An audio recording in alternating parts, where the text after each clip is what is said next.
If you guys have watched JJK or at least read the manga, then you would know that both Toji and Jogo lost to Gojo. Toji lost to RCT Gojo, while Jogo lost to a Gojo that wasn't even trying.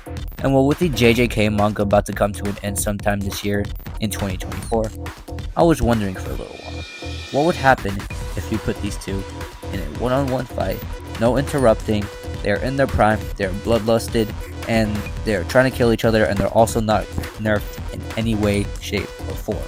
For this video, not only am I going to give Toji his tools and weapons, but it's also going to be Zenny Toji from the Shibuya incident, but if he actually got his consciousness back, but he's still the crazy rampage monster that he was. So, if we put all of this into perspective, who would actually win, Toji or Jogo? Now, before I get into Toji's AP, I'm going to first talk about his tools and weapons that he would have access to during this fight. The first weapon that he has access to is his inverted spear of heaven. This tool has not only been stated to negate curse techniques, but it's also just blatantly shown to do that, as he was able to just negate Gojo's infinity by doing it. And this would basically mean that any curse technique that Jogo would try, or at least attempt to use on Toji, would just get completely negated or negged by Toji. And then the next weapon we have on the list is the Chain of 1,000 Miles, which, as the name implies, it can, well, stretch 1,000 miles. But not only that, as long as the beginning of the chain is hidden or unknown, then it could go on an infinite distance, basically giving Toji infinite range. The next weapon we have on the list is Toji's Grateful Claw, and this weapon has been stated to be as strong as the wielder's power, and it also does not have a curse technique. And lastly, he has his Soul Split Katana. This weapon can not only bypass durability, but it can also attack directly to the soul. The only issue with this though is that you can only use the weapon to its maximum capacity when you are able to see and perceive the soul. Basically what that means, or what it's trying to imply, is that if Jogo were to somehow catch Toji off guard and Toji tries to use the Soul Split Katana on Jogo, then it wouldn't basically do anything, since Toji, one, couldn't even perceive him, meaning that he couldn't perceive his soul. Anyways, now that I've talked about his weapons and tools, let's talk about Toji's AP. Now, before I move on, I'm just going to get this out the way. A huge reason why I'm actually using Shibuya Toji for this video is because Alive Toji doesn't necessarily have that many AP feats, other than fighting a Teen Gojo and a Teen Geto, which none of them really scale anywhere, if we're going to be honest. So yeah, that's my reasoning. Now for Toji's AP, it's pretty easy and pretty simple to scale him off of. You can scale him off of just him neg-diffing Dagon, who was able to create an entire island just by using his domain expansion, which, if we consider the amount of water that's in the domain, and that would just be baseline island level. However, if we take into account the amount of water that's within the domain, which for this video I'm just going to say it's anywhere between 1 to 5 miles, which isn't too far of a stretch since the size of the island should be around that size, then it should be anywhere between large island level to small country level. Small country is very less likely, and I'm just bringing up small country just in case anyone could somehow actually get the domain to anywhere of those ranges of domain size. So yeah, we'll just say for this video that it is around large island level. We know that Dagon would scale to this, since it has been stated that curse energy only amplifies the curse user. So imagine this, right? If I have a power level of 100 and my curse energy level is around 10, that would basically mean that I have 1,000, since 100 times 10 equals 1,000. And Toji was able to completely negative Dagon, which would make Toji around those levels of AP. And well, that's basically it for his AP. Now, let's go into his speed. Now for Toji's speed, it is easier to go over than his AP, but I'll just try to keep it short for this section just to be more time efficient.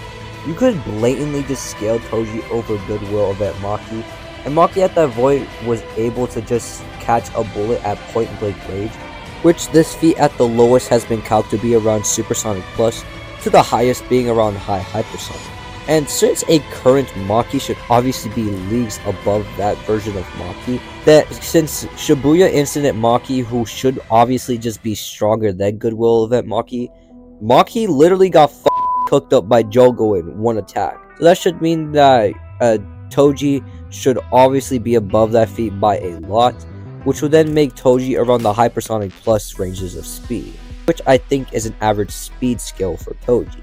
Another way you can also get him to around those speeds is him able to speed blitz King Geto, who was able to react to 3 bullets by Toji, and due to him being able to actually just completely neg-diff him, or at least just out blitz his precision, then this should also confirm that he should have anywhere between Hypersonic Plus to high Hypersonic Plus ranges of speed.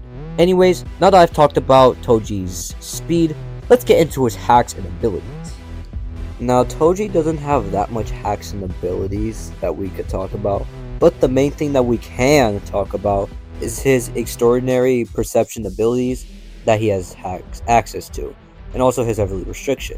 Toji has been stated that his 5 senses are extremely refined.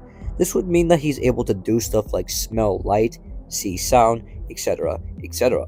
He can also predict of where his opponents are moving just by feeling the difference in between temperature and the air density as well.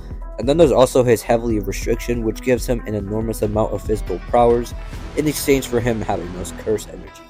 And that's it for the Toji section. So now let's move on to Jogo. Now Jogo's AP is pretty similar, if not the exact same as Toji's, with both of them being scaled by Dagon, who, like I already explained earlier, was able to create an island-sized domain, and Jogo was stated to be above a whole different level upon Dagon, which would basically mean that Jogo scales slightly above Dagon, making him anywhere between the island to large island level ranges of AP. That's basically kind of it. As crazy as it might sound, that's actually kind of it for his AP. So for now, let's just move on to his speed. Now, Jogo doesn't have that many speed feats that we could just take into account too, since the dude only showed up like twice. So the only thing we will and can only talk about is Jogo during the Shibuya incident. Now, Jogo during the Shibuya incident was able to outpace Maki's reaction speed, which not only is good for his movement speed, but it's also good for his attack speed. Since, like I said and proved earlier, Maki is the same person who was able to catch a bullet at point blank range. So if you take this into consideration, then that would make Jogo anywhere between the Hypersonic Plus to massively hypersonic ranges of speed. Now, I personally think that this is a comfortable place to actually put Jogo's speed. And I'm just going to say this might just sound ridiculous, but this is actually realistically it for his speed, since like I said, he doesn't have that many speed feats that we could take into account to, since like I said, he only showed up like twice. So yeah, now that I talked about his speed, let's just move on to his hacks and abilities.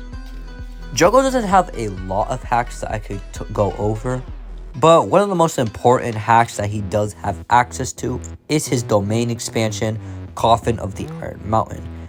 As the name suggests, this is an island-sized domain. It was also even said while he was fighting Sukuna that if he were to do a domain clash with Sukuna, he would lose immediately.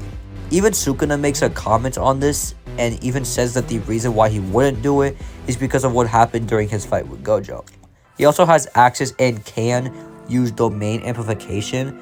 This has also been shown when he tried to use it against Gojo. However, due to Gojo being massively or just far stronger than Jogo, the domain amplification just didn't work on him. However, what if I were to tell you that Jogo's domain expansion and possibly even his domain amplification will do absolutely nothing to Toji, due to him having 0 curse energy, meaning that the domain amplification can't target or at least hit Toji, when it wants to, and even then he could just leave the domain expansion if he wants to. And although there are arguments to say that domain amplification can work on Toji, this is just irrelevant still, since he can actually tank red, which is possibly even just stronger than the domain amplification. So although yeah, there are arguments to actually show and or say that Jogo's domain amplification can cause Toji a bit of trouble, it doesn't matter since he wouldn't even be able to hit this since there's already a massive disadvantage in terms of speed.